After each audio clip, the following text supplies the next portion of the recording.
For 15 years, I sacrificed my career to care for our ailing mother in our family home. But at her memorial dinner, my brother served me a 30-day eviction notice. "It's just business," he smirked. He had no idea I was about to find the one letter our mother left behind, a secret that would turn his inheritance into a devastating public humiliation. The first thing I noticed after Mom died was the silence. For 15 years, this house had been a symphony of quiet suffering. The gentle hiss of the oxygen machine in the corner, the soft shuffle of her slippers on the hardwood floors, the murmur of the television playing old black-and-white movies that calmed her. Now there was nothing, just a profound, echoing emptiness that felt heavier than any sound. The air, once thick with the scent of lavender oil and medication, now just smelled of dust and fading memories. For 15 years, my name wasn't really Clara. It was Mom's caregiver. It was a title I had accepted, a role I had stepped into when her body began to betray her mind. I'd come home from Chicago, leaving behind a promising graphic design career, a bright apartment that overlooked the park, and a version of myself that felt like a stranger now. I'd forgotten the sound of my own ambition, the shape of my own dreams. My world had shrunk to the four walls of this house, to the rhythm of pill schedules and doctor's appointments. I told myself it was my duty, my honor, and it was. But it was also an erasure. My brother, David, 5 years my senior, had called it my sabbatical. He lived 3 states away in a pristine suburban world with his wife, Susan, and their 2 perfectly manicured children. He was a successful financial advisor, the golden child who had escaped our small town and never looked back. During one of our last video calls before Mom's passing, Susan had been showing off a new diamond bracelet, a gift from David. "Oh, Clara, you look tired," she'd said, her sympathy as thin as a sheet of ice. "You should really take care of yourself." David had chimed in, his eyes barely lifting from his phone. "Is Mom still, there?" That was how he referred to her consciousness in the final years. There, as if she were a flickering light bulb he was waiting to burn out. I wanted to scream, to tell him that she was still here, that she was my mother, not an inconvenience. But I didn't. I just smiled weakly and said, "She's resting." When they arrived for the funeral, their grief felt like a performance. David wore a tailored black suit that probably cost more than my entire wardrobe, and Susan directed her condolences to friends and neighbors as if she were the lady of the manor, graciously accepting tributes. I overheard her whispering to David in the kitchen, her voice a conspiratorial hiss. "This house has such wonderful bones. Imagine the garden parties we could host, David. It would finally give us the standing in the community we deserve." It was then I realized they didn't see a home filled with memories. They saw an asset, a property, and I, in their eyes, was just part of the inventory. I could almost hear the gears turning in David's head, the justification forming. "Clara doesn't understand money. She's naive. She'd lose the house in a year. I'm protecting Dad's legacy." He saw himself as the protector, the responsible one. He didn't see the 15 years of my life I had poured into these walls, into the woman who had given us both life. My refuge during those first few days was the garden, specifically the climbing rose bush by the porch. I had a vivid memory from a decade ago, a good day when Mom's mind was clear. We were planting it together, our hands deep in the cool soil. She had looked at me, her eyes bright with a spark of her old self. "This rose will climb, just like you will again one day, my dear," she'd said, patting my hand with her dirt-stained fingers. The rose bush had become my silent companion, a living testament to a promise. Now, sitting on the porch steps, I remembered another, more recent conversation. It was just a few months ago, late at night. Mom had been agitated, her mind wandering, but she grabbed my arm with a surprising strength. Her eyes were wide, urgent. She stared past me, toward the darkened window overlooking the garden. "He's trying to cut the roots, Clara," she'd whispered, her voice raspy. "Your roots. The truth is in your father's letters, in the cedar chest. Don't let him." At the time, I dismissed it as delirium, another fragment of a shattered mind. I'd calmed her down, tucked her into bed, and cried silently in the hallway. The words were heartbreaking because they were meaningless. Or so I thought. Now, in the suffocating silence of the house, her words began to echo with a strange, unsettling clarity. Don't let him. Who was he? What roots? The cedar chest in the attic hadn't been opened in 30 years. It held my mother's wedding dress and a bundle of my father's old letters, relics of a past I barely remembered. It felt like a lifetime ago, a lifetime before I became the keeper of this quiet, lonely house. The will reading was held a week after the funeral. It wasn't in the warm, wood-paneled office of Mr. Henderson, our family lawyer for generations. Instead, David had arranged it at the firm of a man named Peters, a cold, imposing figure with glasses perched on the end of his nose. The office was all glass and steel, a place devoid of sentiment. Susan sat beside David, her hand on his arm, her expression one of solemn performance. I felt small and out of place in my simple black dress. Mr. Peters cleared his throat and began to read from the original will, the one my parents had drafted together 30 years ago. The language was simple. Everything, including the house and all assets, was to be divided equally between her 2 children, David and me. A wave of relief washed over me, so powerful it almost made me dizzy. It was what Mom had always promised. It was fair. I glanced at David, expecting to share a small, sad smile of mutual inheritance. He didn't look at me. Instead, he cleared his throat. Mr. Peters, he said calmly, there's a more recent document. A codicil. He slid a folder across the polished table. Mr. Peters opened it, adjusted his glasses, and began to read again. The document was dated just 1 year ago. It stated that due to my mother's declining health, and in the interest of responsible asset management, full ownership of the family home and the majority of the liquid assets were to be transferred to her son, David. I was to receive a small, lump sum payment, a figure that was an insult compared to the value of the estate. The legal jargon washed over me, but the meaning was brutally clear. I had been disinherited. Mom wanted me to handle things, David said, his voice laced with false sincerity. She was worried about the financial burden on you, Clara. She knew I could manage the legacy best. Susan squeezed his arm. She knew you were the responsible one. My own voice felt trapped in my throat. I looked at the signature on the page. It was my mother's, but it was frail, spidery, nothing like her strong, elegant script. I felt a surge of nausea. A year ago, she was so heavily medicated, so confused. Had I missed the signs? Was I so wrapped up in her physical care that I didn't see the vultures circling? A hot wave of guilt washed over me. Did I fail her? That evening, David insisted on a final family dinner at the house. Just the 3 of us. He said it was for closure. I now knew it was for something else entirely. The house felt alien. They had already begun to change things, moving a small table, discussing what color to paint the living room.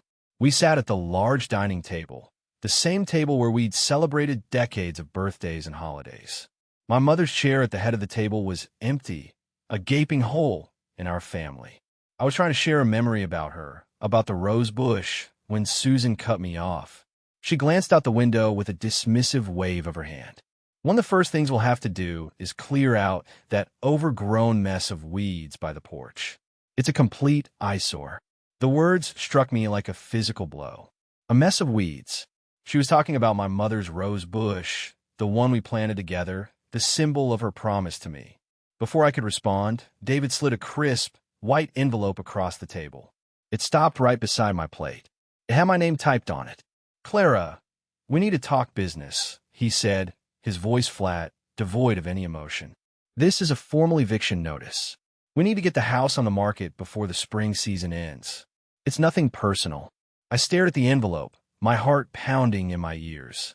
The room began to tilt. Eviction. He was evicting me from my home. You have 30 days, he added, as if discussing the weather. My mother's warning screamed in my head. He's trying to cut the roots. This was it. This was him ripping me out of the soil I had tended for 15 years. I don't remember the rest of the dinner. I retreated to my room in a state of shock, the notice clutched in my trembling hand. That night, I didn't sleep. I began to pack, moving like an automaton, pulling old clothes from my closet and placing them into a dusty cardboard box. I was a ghost in my own life, haunting the halls of a place that no longer belonged to me. I felt defeated, erased. Then, my hand brushed against an old photo album on my bookshelf. I pulled it out, and it fell open to a picture of me at 29.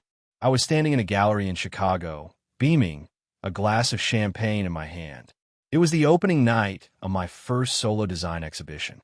My hair was stylish, my eyes were bright with ambition, and I looked alive.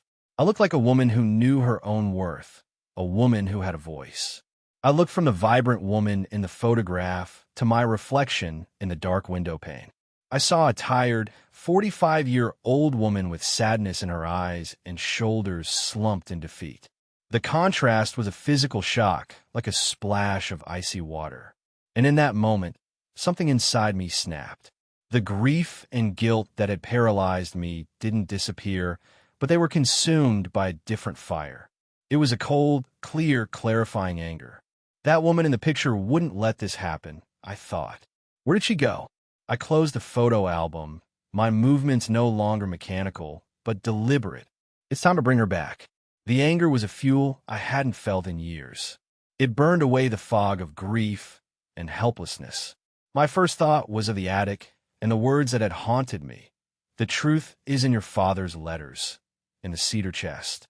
The air in the attic was thick with the scent of old wood and forgotten time. In the far corner, under a white sheet, was the chest.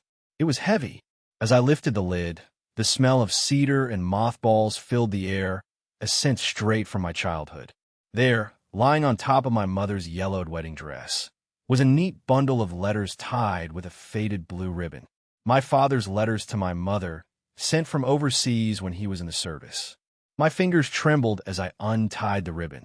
The letters were filled with the beautiful, ordinary language of love and longing. But tucked in the middle of the stack, I found something else. It wasn't an old, thin airmail letter. It was several pages of thick, cream-colored stationery, filled with my mother's elegant, forceful handwriting from her healthier days. The last page was what made my heart stop. At the bottom, beside her signature, was an embossed seal and another signature, one I recognized instantly. Margaret Gable, our next-door neighbor and my mother's best friend, a retired paralegal. It was a notarized statement. I sat down on the dusty floorboards and began to read. The letter was a confession, a final, desperate act of a woman trying to right a wrong. It was addressed to me. She began by telling me the secret she had carried for 50 years. David was not my father's biological son. He was the product of a brief, regrettable affair she'd had just before she and my father were married. My father, a man whose quiet integrity I had always admired, had found out, and he had chosen to love David as his own, to raise him without question or prejudice. The three of them had held that secret, a silent pact of love and shame, for a lifetime. My head spun. David, my brother, my whole life, our family history, was a carefully constructed lie. The letter went on. She explained that the house, which had been in my father's family for generations, was always meant to be his legacy to his bloodline. It was a moral inheritance, she wrote, not just a financial one. Then came the part that made my blood run cold. She detailed the visit from David and Susan a year ago. They had come on a day I was at a long oncology appointment with her. They had sat with her for hours, convincing her that I was on the verge of a breakdown, that the financial burden of the house would crush me.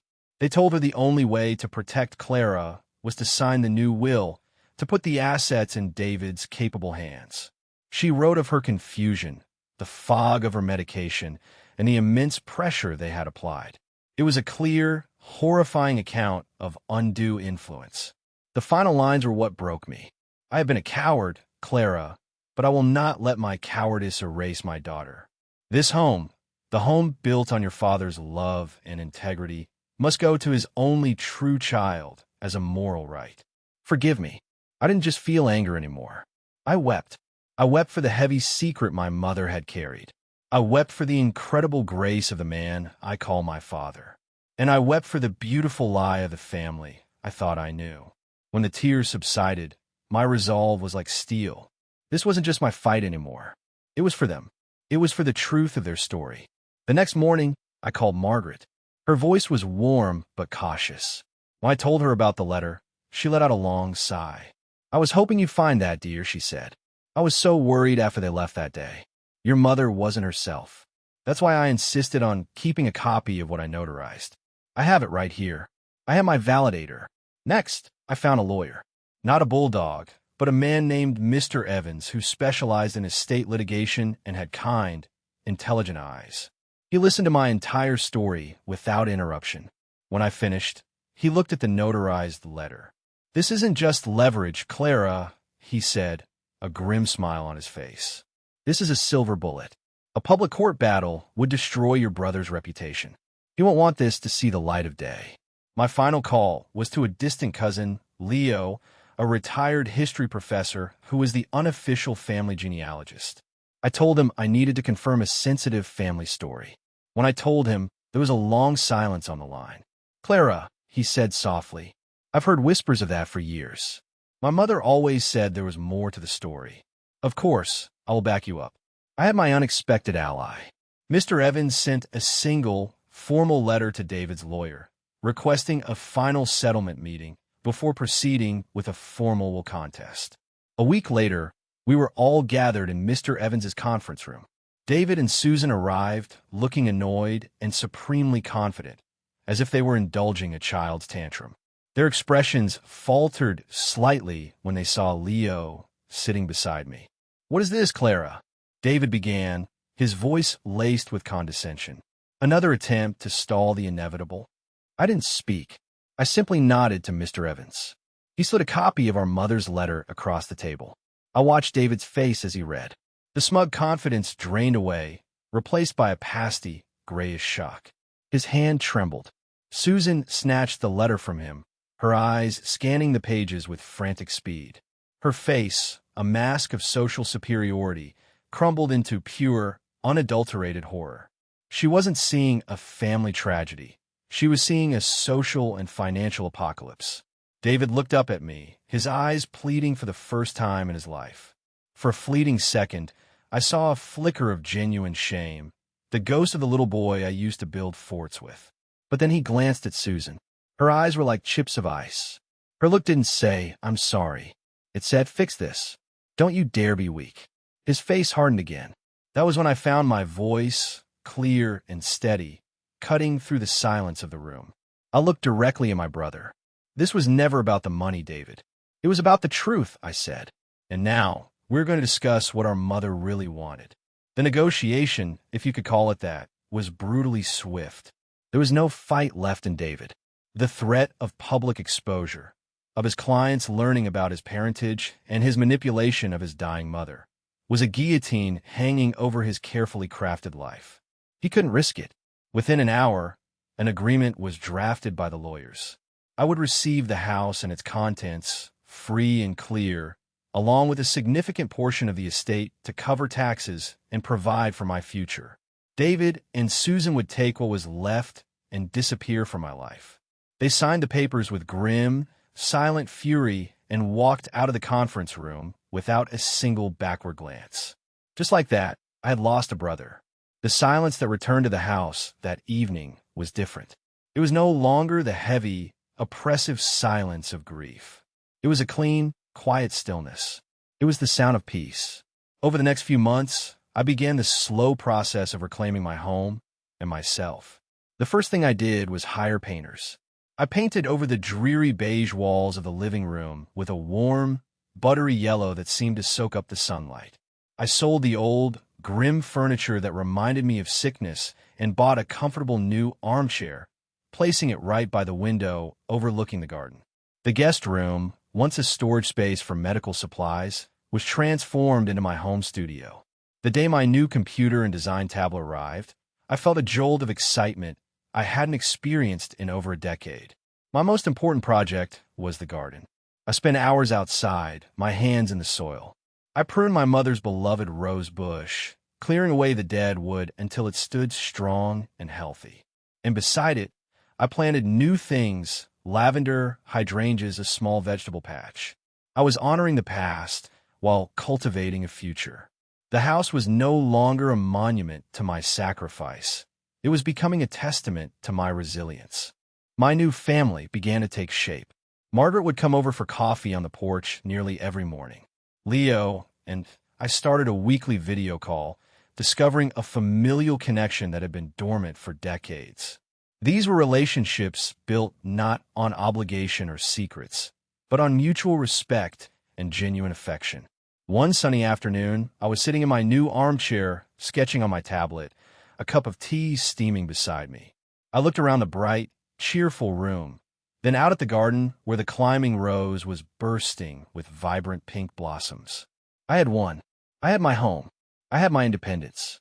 I had my life back. But a wave of sadness washed over me, a bittersweet ache in the center of my chest. I thought of David, of the shared childhood that now felt like a story about strangers. The victory was real, but it had come at a price. It was a clean break, but it had left a scar. I realized then that true peace isn't the absence of pain, it's the acceptance of it. I had to tear down the facade of my family to find the truth, and I had to lose a brother to finally find myself. They say you can't choose your family, but I've learned that you must choose yourself every single time. And sometimes that choice, the most important choice you will ever make, is the one that hurts the most.